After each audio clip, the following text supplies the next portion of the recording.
अरे कपड़े धूप में किससे पूछकर सुखा रहे हो? तुम्हारे बाप की धूप है क्या? धूप चोर कहीं के, शर्म नहीं आती? गरीब मुल्क को नुकसान पहुंचा रहे हो, हुकूमत को लूट रहे हो।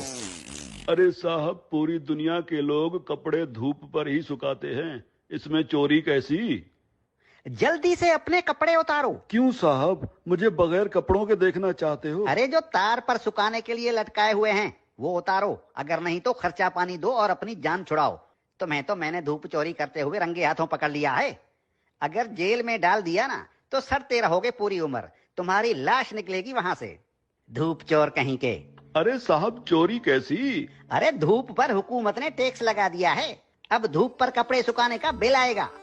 हाँ, लेकिन साहब हमने तो सुना है कि हुकूमत ने सोलर सिस्टम पर टैक्स लगाया है। अरे सोलर सिस्टम क्या पानी पर चलता है? नहीं साहब, सोलर सिस्टम तो धूप पर ही चलता है। तो टैक्स किस पर लगा? साहब, सोलर सिस्टम पर। अरे धूप पर लगा ना, मुझे पागल समझ रखा है क्या? धूप चोर कहीं के। धूप को सरकार ने अपनी तहवील में ले लिया है, खबरदार जो मुफ्त में धूप इस्तेमाल की। अब सोच क्या